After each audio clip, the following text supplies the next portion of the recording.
욥기 1장 13절부터 19절까지 읽겠습니다. 하루는 욥의 자녀들이 그 맏 형의 집에서 식물을 먹으며 포도주를 마실 때에 사자가 욥에게 와서 고하되 소는 밭을 갈고 나귀는 그 곁에서 풀을 먹는데 스바 사람이 갑자기 이르러 그것들을 빼앗고 칼로 종을 죽였나이다. 나만 홀로 피한 거로 주인께 고하러 왔나이다. 그가 아직 말할 때에 또 한 사람이 와서 고하되 하나님의 불이 하늘에서 내려와서 양과 종을 살라 버렸나이다. 나만 홀로 피한 거로 주인께 고하러 왔나이다. 그가 아직 말할 때에 또 한 사람이 와서 고하되 갈대아 사람이 새 떼를 지어 갑자기 약대에게 달려들어 그것을 빼앗으며 칼로 종을 죽였나이다. 나만 홀로 피한 거로 주인께 고하러 왔나이다. 그가 아직 말할 때에 또 한 사람이 와서 고하되 주인의 자녀들이 그 맏형의 집에서 식물을 먹으며 포도주를 마시더니 거친 들에서 대풍이 와서 집 네 모퉁이를 침에 그 소년들 위에 무너짐으로 그들이 죽었나이다. 나만 홀로 피한 거로 주인께 구하러 왔나이다 한지라. 욥의 시대의 지상의 날들이 여호와께서 메시아를 통하여 이루시는 저 영광의 순간을 향하여 가고 있던 때에 여호와께서 천상어전에서 사탄의 악한 참소를 듣고 계셨습니다. 사탄이 어떻게 어전에 나올 수 있었는지 인생의 죄, 특히 언약 백성의 죄를 떠나서 생각하기는 힘들 겁니다. 아울러 그 죄를 여호와께서 주의 약속을 통하여 다루고 계신다는 그 사실을 고려해서만 사탄에게 하문하시고 그의 도발에 응해 주시는 뜻을 제대로 헤아릴 수 있을 겁니다. 여호와께서 사탄에게 네가 어디서 왔느냐 물으시니 사탄이 땅에 두루 돌아 여기저기 다녀왔나이다 하고 대답합니다. 여호와께서 전지전능하시니 사탄이 무슨 짓 하고 돌아다니는지 모르실 리가 없습니다만은 사탄은 무소부지하지 않으니까 하나님처럼 다 아는 게 아니니까 자기가 무소부지 곧 무슨 짓이든 하는 거 이걸 무소부지라고 그래요. 또 한자가 끝에 다르죠. 하나님께서 마치 모르실 것처럼 대꾸합니다. 이보다 분명한 사실이 없습니다만은 욥기를 얼른 읽으면은 사단이 하나님과 마치 대등한 존재인 듯이 하나님께서 욥의 도발에 발끈하셔서 욥을 불행하게 만드신 것처럼 생각하기 쉽습니다. 인생이 이처럼 미련한 줄 아시고 하나님께서 가난아이에게 옹알이 흉내내는 어머니처럼 사람의 언어를 쓰시는 겁니다. 때때로는 마치 하나님이 사람과 같은 신체나 감정이 있으신 것처럼 성경이 묘사합니다. 이런 묘사법을 일러서 흔히 신인 동형론, 영어를 한자로 이렇게 어렵게 바꿨는데 혹은 또 신인 동성론이라 합니다. 가령 하나님이 손이 짧아 구원치 못하심이 아니요 귀가 둔하여 듣지 못하심도 아니라 하나님이 손과 귀가 있을 우리 같은 손이나 귀가 있을 리가 없는데 이렇게 표현하는 것을 신인 동형론이라고 그러고 여호와께서 내가 사울을 왕으로 세운 것을 후회한다 하신 표현이 마치 사람이 생각을 바꿔먹고 일을 하고서는 나중에 생각을 바꾸는 것 마냥 이렇게 표현하는 것이 신인 동성론이라 하죠. 바울이 삼층천에 올라가서 거기서 분명히 들었지만 사람의 언어에 담지 못한다. 천사의 말을 들었는지 그러니까 고린도전서 13장에 천사의 말을 라는 표현을 쓰지 않아요. 하나님의 언어를 들었는지 그러나 사람의 언어에 담지 못한다고 말한 것처럼 심지어 천사의 말을 하나님이 쓰셔도 우리 인생은 알아듣지를 못합니다. 그만큼 죄 있는 인생은 눈에 보이는 현상에 갇혀서 현상 배후에 작용하는 세상에 관하여 아는 것이 심히 부족합니다. 겸손히 성신의 감화를 구하면서 말씀을 살피는 것이 마땅하고 지혜일 겁니다. 여호와께서 다 아시고 사단의 답을 들으시자마자 네가 내 종 이욥을 유의하여 보았느냐고 물으십니다. 유의하여 보다 하고 새긴 표현은 그 마음을 두다. 네 마음을 이욥에게 두었느냐 이렇게 되어 있습니다. 여호와께서 사단이 욥을 넘어뜨리려고 노린 것을 지적하신 것 같아요. 그때도 지난주에도 그렇게 설명했고 또 한 주간 계속 생각해 보지만은 이렇게 말씀하시는 것이 분명하다 생각이 자꾸 들어요. 그가 노린 이유가 이어나오는 말씀에서 드러납니다. 여호와께서 욥이 누구보다 여호와를 전심으로 경외하는 인물이라고 하시는데 바로 그 사실 때문에 사단이 여호와를 미워하는 척계심에서 욥을 참소하려 한 겁니다. 인생 중에 아무리 약한 자라도 사단처럼 하나님을 철저하고 집요하게 미워하는 이는 그가 사단의 자식이라도 그런 자는 없을 겁니다. 그 이유가 하나님께서 악인에게도 온갖 선한 것을 주시는 사실이 있겠죠. 그러나 사단은 그 악한 자라. 이름이 그 악한 자예요. 호포네로스라고 몇 번 들어보셨죠. 악이 그 안에 가득합니다. 그가 유의하더라도, 유의한 말은 생각하는 거 아니에요. 생각을 골똘히 하는 것을 유의하는 건데 하더라도 그 목적은 오직 악한 데 있고 그건 누구보다 경건한 욥을 파괴하는 데 있습니다. 욥의 시대에 그 일만큼 사단에게 중요한 게 없었을 것 같습니다. 아브라함의 시대 같으면 아브라함도 노렸겠죠. 사단이 욥이 경건한 까닭을 운운하면서 그 까닭을 제거하면 욥이 여호와를 저주할 거라 장담합니다. 그 까닭이 뭔가 하면 하나님께서 유독 그에게 안전과 번영을 주신 거라 했죠. 여호와께서 복되게 하셨다고 말하지만은 그러나 여호와의 복의 이 비밀은 전혀 알지 못합니다. 이 비밀은 믿음의 눈에만 포착됩니다. 교회 다녀도 이 믿음 없으면 복을 말하지만 실제로 여호와께 주시는 복 말고 세상적인 복을 구하는 거 아니에요. 그래서 교회 와서 영광을 구하고 교회 와가지고서 권력을 탐하고 교회 와서 심지어 돈벌이하고 그러지 않습니까? 믿음이 은혜의 선물이듯이 복의 비밀은 하나님의 거룩한 사랑에 있는 겁니다. 그 사랑의 거룩한 영광이 욥의 경건을 통하여 드러나지만은 그 영광이 찬란한 의존에서도 욥의 삶에서 드러나지만 볼 턱이 없고 그 영광이 가득한 의존에서도 사단은 참담하게 욥의 저주를 운운합니다. 그가 사용한 저주, 그러니까 하나님이 주신 이걸 다 제거하시면 욥이 여호와를 저주할 겁니다. 그렇지 않습니까? 그가 사용한 이 저주라는 말은 그가 언급한 복주심과 같은 낱말, 마라크라는 말입니다. 이런 사실에서 참 사탄은 악하구나 하는 걸 알 수가 있습니다. 요컨대 지극히 거룩하신 하나님께서 이런 악한 냄새가 아름다운 의존에 진동하게 놔두십니다. 이는 장차 하나님께서 사단과 짐승과 거짓 선지자를 불못에 던지실 장면과는 전혀 어울리질 않습니다. 지금도 하나님께서 사단이 그런 못된 짓을 하게 하시지는 않습니다. 하늘에 어전에 나오게 아니하셨죠. 이 중대한 변화가 그리스도의 십자가와 부활에 달려 있습니다. 마찬가지로 메시아 보내시기 전까지 여호와께서 천년을 하루같이 우리의 죄를 길이 참아주셨듯이 그런 거룩한 사랑에 이끌려서 사단이 천상의존에 저렇게 악한 말을 하는 것을 참아 주신 것입니다. 이런 사랑이 마침내 자기 아들 낳기지 아니하실 만큼 십자가에서 나타났던 겁니다. 지난번 10절까지 살폈죠. 11절 가겠습니다. 이제 주의 손을 펴서 그의 모든 소유물을 치소서 그리하시면 정년 대면하고 주를 욕하리이다. 11절은 그러나 하고 시작됩니다. 그 악한 자는 주의 손을 펴서 치시라고 제안합니다. 여기 친다는 말, 히브리 말은 나가라고 하는 표현은 강한 말입니다. 여호와께서 거룩한 것을 만진 자를 치셔서 나가하셔서 생긴 게 문둥병이고 문둥병은 내가라고 그럽니다. 사단은 여호와를 경외하는 욥이 마치 여호와의 거룩하심을 침해한 자처럼 함부로 대하고 있습니다. 적어도 그는 욥이 주를 저주할 것이라고 장담하고서 여호와께서 그런 자로 처벌하셔야 한다고 억지 요구하는 겁니다. 그는 지금 과연 참소합니다. 참소라는 것은 없는 죄를 있는 것처럼 고소하는 거 아닙니까? 자기는 있다고 보는 거죠. 적어도 욥의 경우는 참소가 분명하지 않습니까?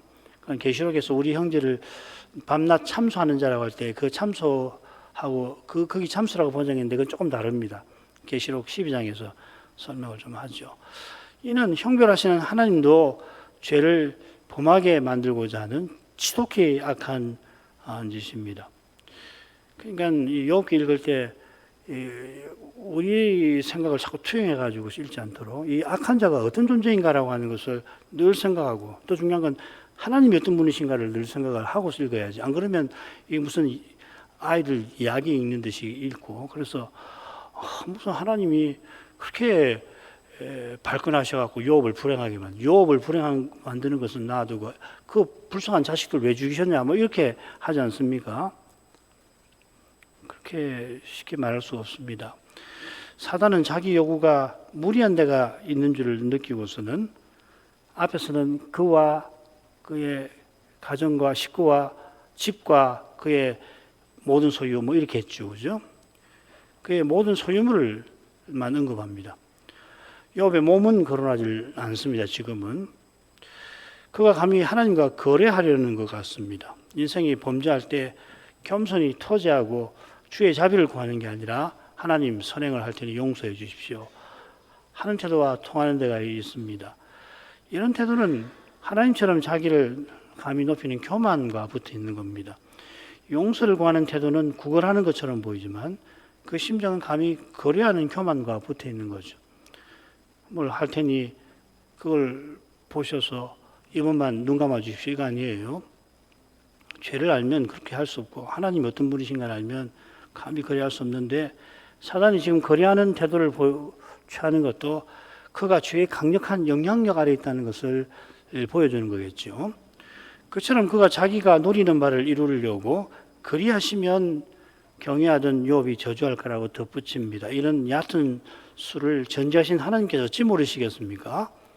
사단은 도발하는 의도로 욥이 대면하여 저주할 거다. 그냥 하나님을 저주할 겁니다. 하지 않고 주를 대면하여 저주할 거라고 장담합니다. 이 뻔뻔하게 저주한다는 말입니다.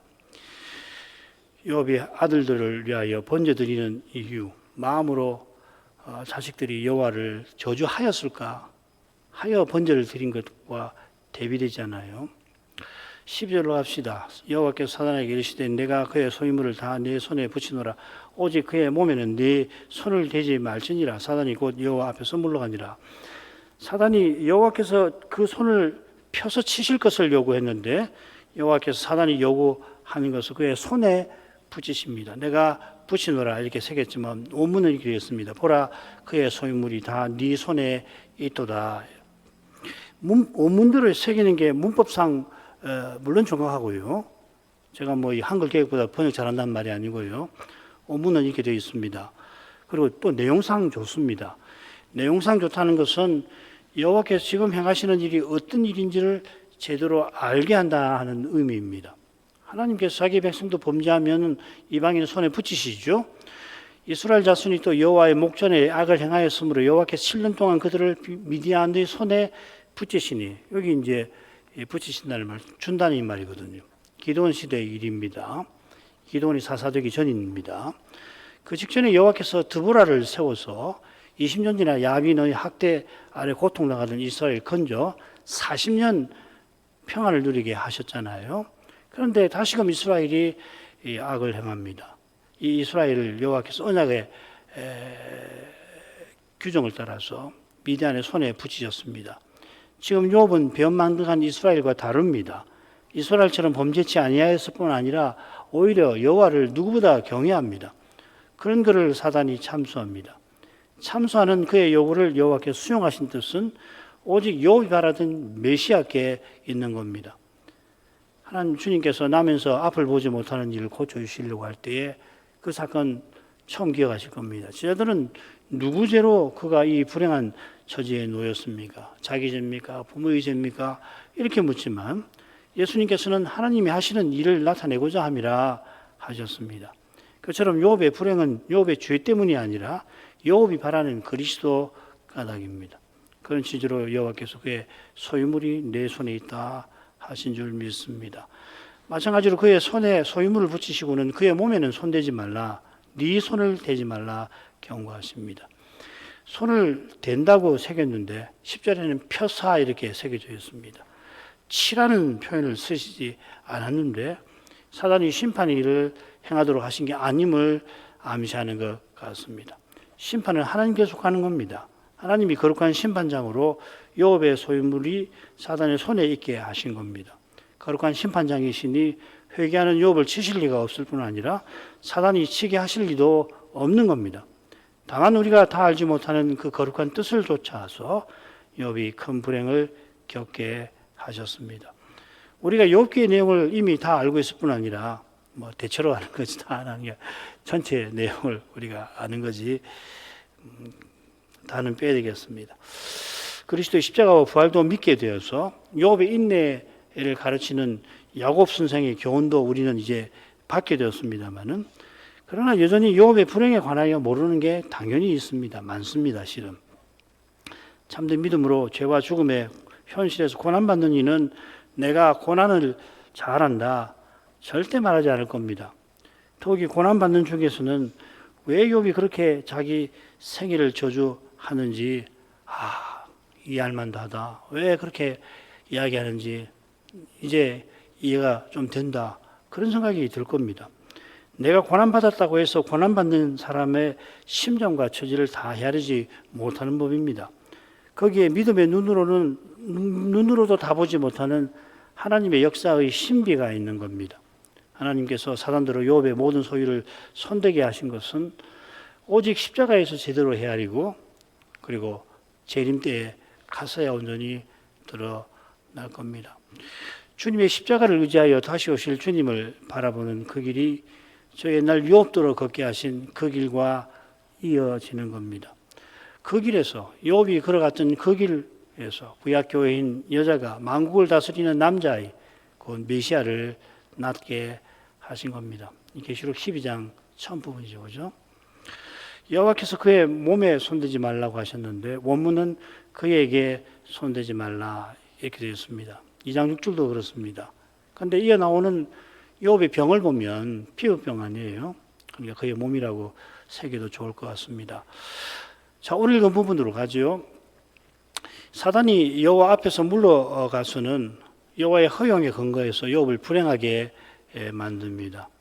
사단은 네 가지 재난을 욥에게 안겨주는데 먼저 그 머릿말을 한번 보십시다. 하루는 욥의 자녀들이 그 마청의 집에서 식물을 먹으며 포도주를 마실 때에 하루는 했는데 이 천상어진이 열릴 때 쓰인 똑같은 표현입니다. 사실 그날에 이렇게 새길 수 있습니다. 그날은 욥의 가족의 특별한 날입니다.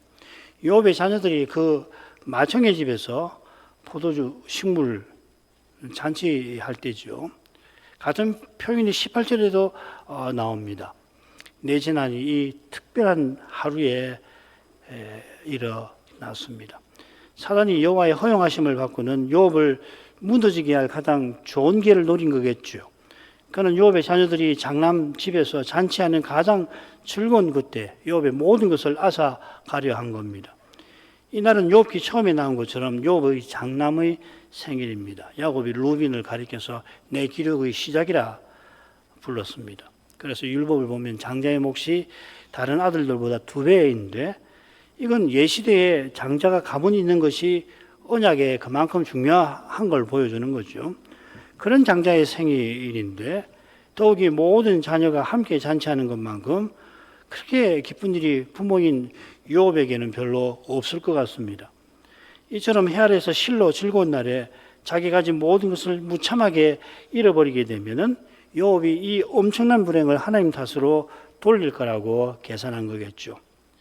욥이 겪은 재난을 사례로 살피면서 이 점을 또 계속 생각해 보십시다. 첫째 재난으로 가겠습니다. 사자가 욥에게 와서 고하되 소는 밭을 갈고 나귀는 그 곁에서 풀을 먹는데 스바 사람이 갑자기 이르러 그것을 빼앗고 칼로 종을 죽였나이다. 나만 홀로 피한 고로 주인께 고하러 왔나이다. 욥이 필시 이 장남의 잔치를 기뻐하면서도 자녀들이 이 세상 즐거움에 취하지 않기를 기도했을 텐데 얼마나 즐거운 시간을 보낼까 흐뭇해하면서도 마음 저 깊은 곳에서는 아이들이 세상 행복이어서 여호와 앞에 그릇된 태도를 취하지 생각을 품지 않아야 될 텐데 부모는 그러지 않습니까? 욥은 더 그렇겠죠. 그런데 갑자기 사자가 옵니다. 이는 나만 홀로 피한 거로 주인께 구한다 한 것처럼 욥의 종 가운데 하나인 것 같아요. 한글 개역도 이 주인이라고 당신이란 말인데 주인이라고 새겼는데 해석을 그렇게 하는 거죠. 종이라고 보는 거죠.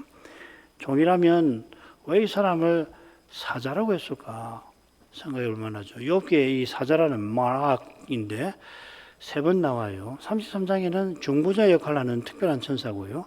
4장의 사자는 여호와께서 종으로 부리시는 천사들입니다. 여기 사자는 하늘의 천사 아니고 욥의 종입니다. 이 사자라고 굳이 부른 것은 불행한 소식을 전달하는 역할과 붙어 있지 않나. 과로 왔나이다. 나귀들란 말인데 이게 보통 사자가 가서 뭘 보고하는 말하는 그런 데 쓰는 말이거든요.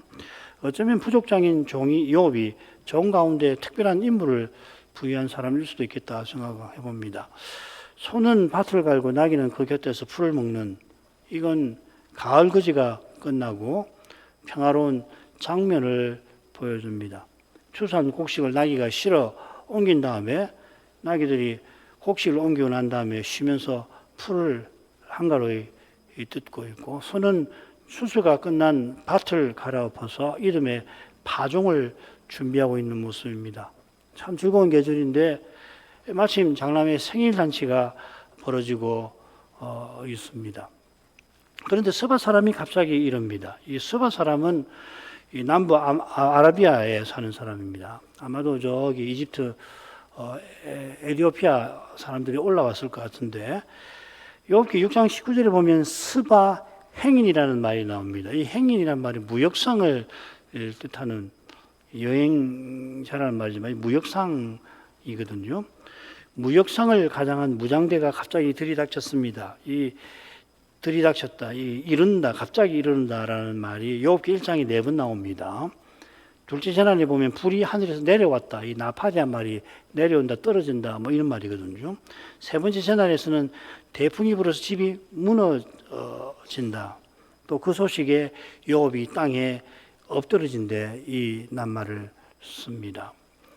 이 낱말은 위에서 아래로 떨어진다는 뜻입니다. 그러니까 스바 사람이 느닷없이 들이닥쳐 공격한 겁니다. 무역상을 가장했을 테니 욥의 종들이 멀리서 보더라도 별 의심 없이 하던 일을 묵묵히 하고 있었을 텐데 그들이 다가오더니 숨긴 칼을 꺼내어 종들을 무참하게 죽였고 500결이나 되는 소들 500마리나 되는 암나귀들을 빼앗아 갑니다.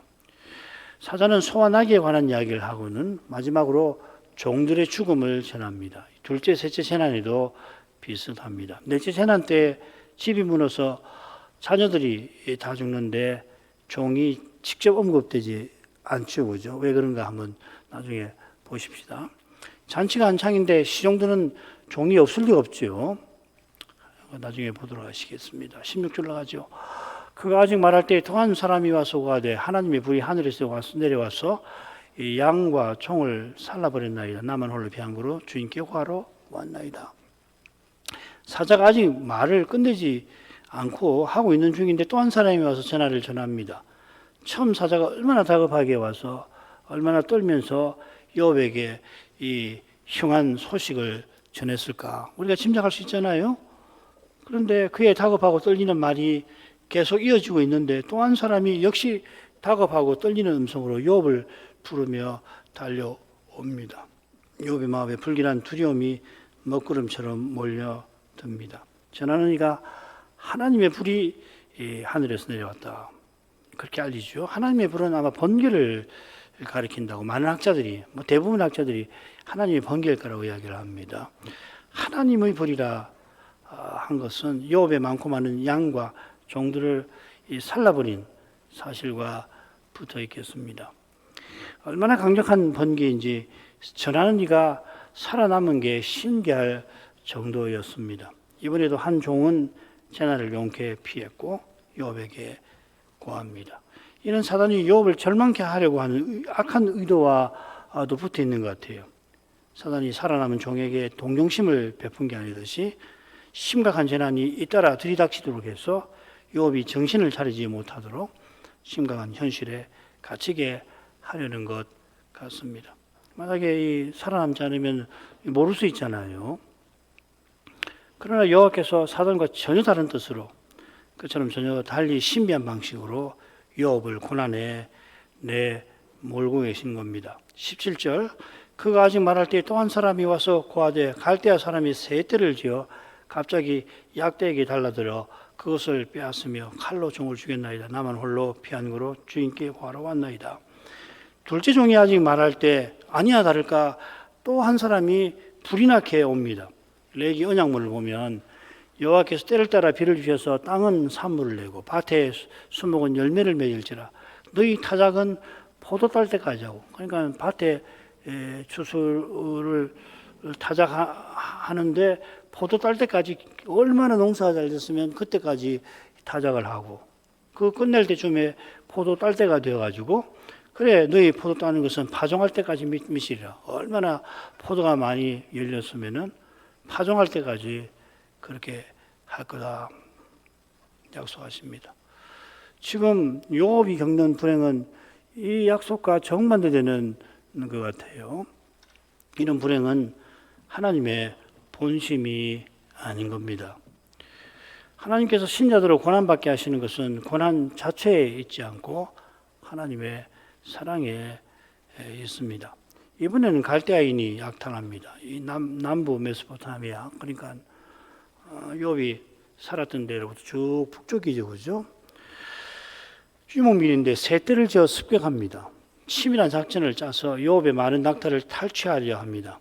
달려들었다 했는데 이 표현이 어디 나오냐면 아말렉이 다윗이 전쟁에 나선 틈을 따서 시글락을 습격하여 그 여인들, 아이들 그리고 짐승들이 있는데 그 싹 빼앗아간데 거기 이 낱말이 쓰입니다. 그래 이 아말렉을 여호와께서 진멸하라 하신 것처럼 이 아말렉이 유독 야비하게 언약 백성을 해쳤죠. 약탈한다는 말에 그런 것이 있는 것 같아요. 욥의 낙타떼를 습격한 겁니다. 재난이 거듭될수록 욥은 더욱 타격이 큽니다. 아마 500결이 소와 500마리 나귀보다 7,000마리 양이 그리고 그보다는 3,000마리 낙타가 재산상 가치가 컸던 것 같습니다. 낙타가 훨씬 가치가 큰 건 사실이에요. 사단은 욥을 그야말로 설상가상처럼 거듭되는 재난에 넘어지게 하려 했을 겁니다. 그러나 그보다 더한 슬픔이 욥에게 실은 있습니다. 3,000마리 낙타를 돌보는 종이 좀 많았겠습니까? 이미 500결이 소떼를 잃을 때 소를 몰던 종들이 많이 죽었지 않겠습니까? 500결이니까 밭을 갈 때 2마리씩 4마리씩 했는지 모르겠지만 이 2마리씩 하면은 종이 500명 아니에요.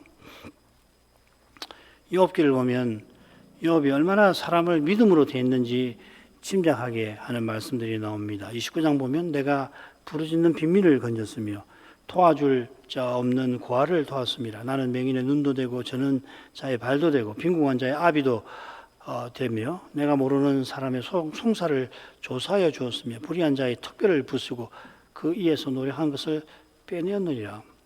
이런 인물이 자기 집에서 섬기는 종들을 얼마나 아꼈겠습니까?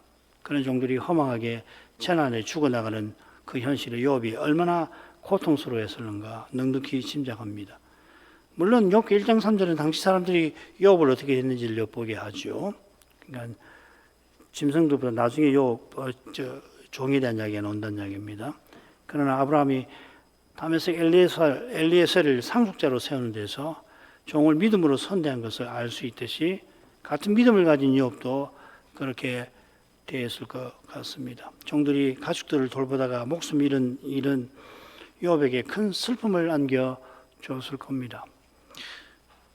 마지막 부분 같은데 그가 아직 말할 때 또 한 사람이 와서 가되 주인의 자녀들이 그 맏형의 집에서 식물을 먹으며 포도주를 마시더니 거친 들에서 대풍이 와서 집 내 모퉁이를 치매 그 소년들 위에 무너짐으로 그들이 죽었나이다. 나만 홀로 피한 거로 주인께 구하러 왔나이다. 욥의 마음의 슬픔이 차오르던 그때 더는 슬픔이 채워질 때가 없을 것 같은 그때에 또 한 사람이 옵니다. 그가 입을 열어 급히 쏟아내는 말들이 욥의 귀에 닿자마자 욥은 가장 염려하던 그 일이 일어나고야만 것을 직감했을 것 같습니다. 혹시나 이건 이상한 일인데 이런 일은 없잖아요. 맨 처음 재난만 하더라도 그런 일이 일어날 수 있는 확률이 얼마나 되겠습니까? 게다가 바로 이어서 수많은 양들이 또 낙타들이 그리고 많은 종들이 그리고서 또 오니까 아마 욥의 마음에 설마 했을 텐데 일어나고 만 거죠. 참 슬픔은 때때로 이렇게 파도가 치듯이 몰려서 오는데 종이 전하는 그 표현이 문맥에 맞게 인칭만 바뀐 채로 똑같이 내재난 단어는 처음에 나옵니다. 그 주인의 자녀들이 그 마탱이 집에서 식물을 먹으며 포도를 마시더니 여기 이제 당신의라는 말이고 13절에는 이제 3인칭으로 쓰였다는 말이죠. 욥이 죽는 날까지 그 말을 잊을 수가 없었을 것 같습니다.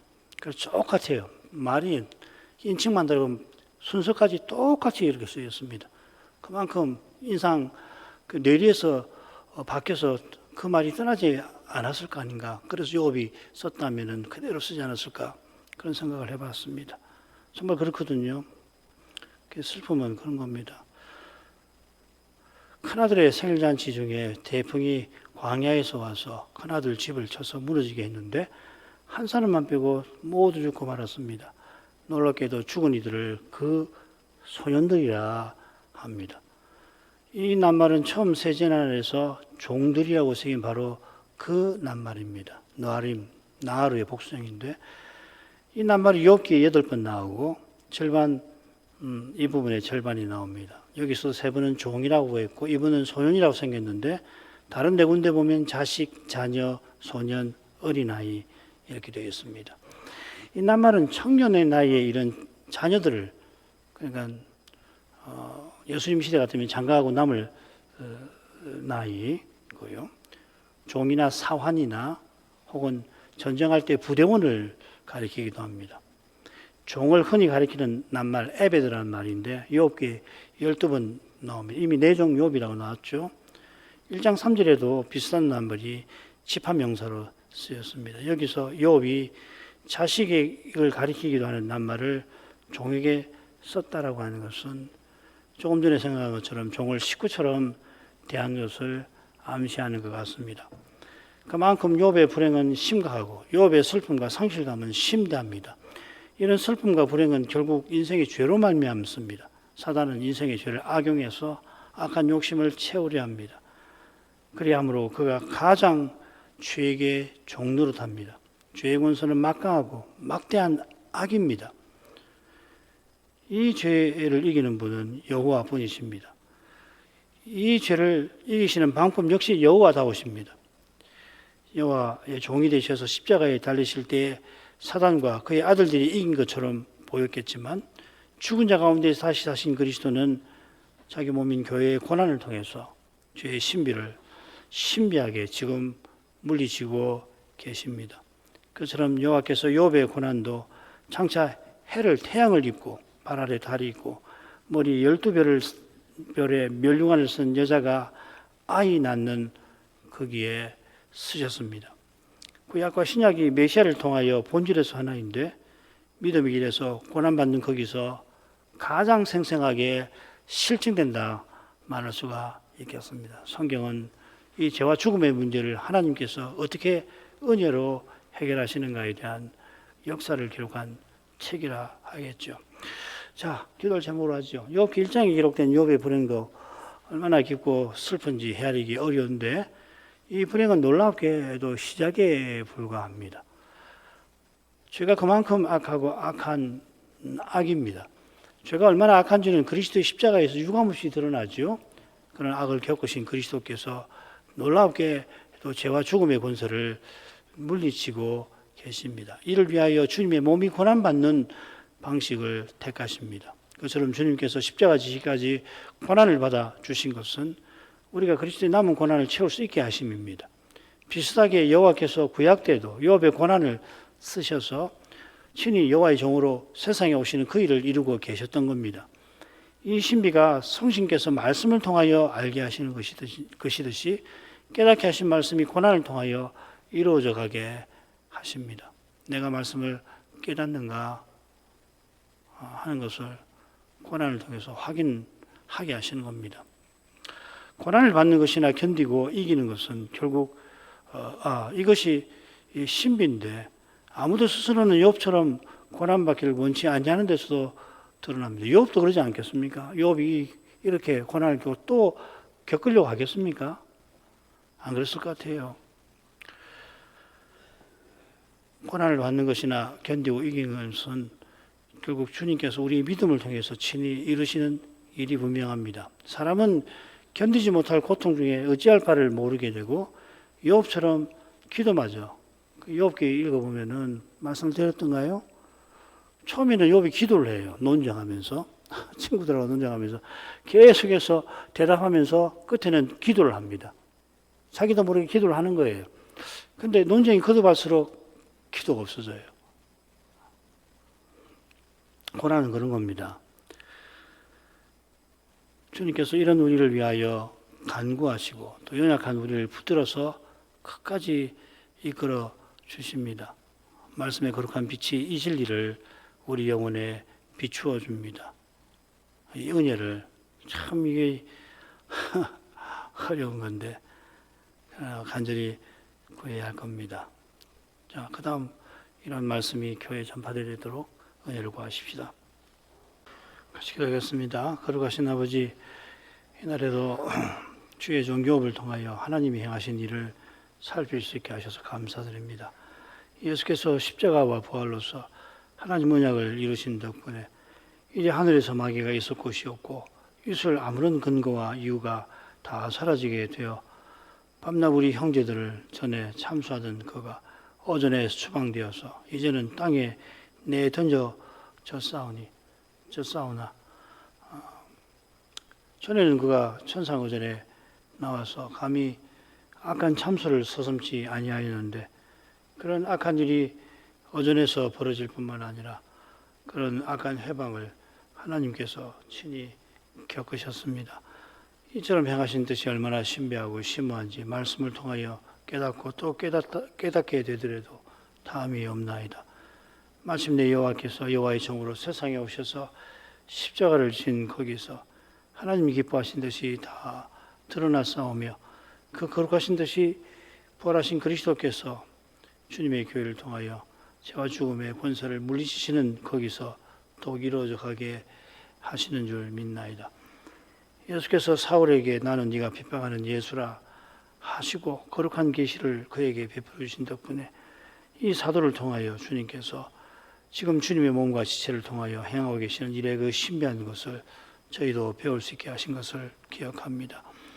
그 배운 만큼 위대하고 중요한 것이 이 세상의 역사에 다시 없는 줄 믿습니다. 그리스도께서 부활하셔서 이 위대한 일을 이처럼 부족하고 연약하고 아무 쓸모없는 저희를 통하여 행하시는 거기서 하나님의 사랑이 찬란히 드러나옵나이다. 그러나 그 사랑이 저 옛날에 심지어 저희가 언제인지도 알지 못하는 그런 때에도 욥의 생애를 통하여 놀랍게 나타났던 것을 성경에서 배우게 하십니다. 욥은 자신이 왜 고난받는지 알지 못하고서 인생으로서 견디지 못할 슬픔과 괴로움을 겪고 있었지만 그런 것을 통하여서 하나님께서 장차 여호와의 종으로 세상에 오시는 그 위대한 일을 이루고 계셨던 줄로 믿습니다. 장차 저 하늘에서 우리 하나님께서 욥을 통하여서 욥의 고난을 통해서 어떤 위대한 일을 거룩한 역사의 길에서 행하셨는지도 배울 수 있게 되겠사오며 그때서야 지금 이곳에서 믿음의 길에 고난받는 뜻을 온전히 헤아리고 온전한 기쁨에 들어가게 되겠사오나 그러나 욥이 그런 불행을 겪게 되는 이유에 관하여 저희도 전혀 모르지 아니할 뿐 아니라 신령한 세계의 그 작용에 관해서 미련한 저희도 생각하고 깨닫게 하시는 바가 있나이다. 욥의 시대에 사단이 얼마나 욥을 노렸을지, 주님 시대의 바리새인들이 예수님을 얼마나 노린 거기서 짐작할 수가 있겠나이다. 이런 악한 작해가 세상 끝날까지 끊이지 아니할 터이나 인생이 눈에 보이는 현상 세계에 갇혀서 그 보이는 세계에 유력한 것에 육의 몸의 문제를 돈과 명예와 힘으로 해소, 권력으로 해소해 보려고 하는 것에 휩쓸리기가 참 쉬운 것을 생각하면은 언제든지 저희가 깨어 근신해야 할 것을 생각하게 하십니다. 특별히 이 시대에 사단이 얼마나 악랄하게 그 괴계를 주님의 교회들 가운데서 그 괴계를 부리고 있는 것을 놓칠 수가 없고, 그 악한 꾀에 놀아나지 않을 뿐 아니라 그 악한 꾀를 꼭 이기고 나가기를 힘써야 될 줄 믿나이다. 하나님 아버지, 껴있는 마음을 저희가 늘 구할 수 있게 하옵소서. 예수님 이름으로 기도합니다. 아멘.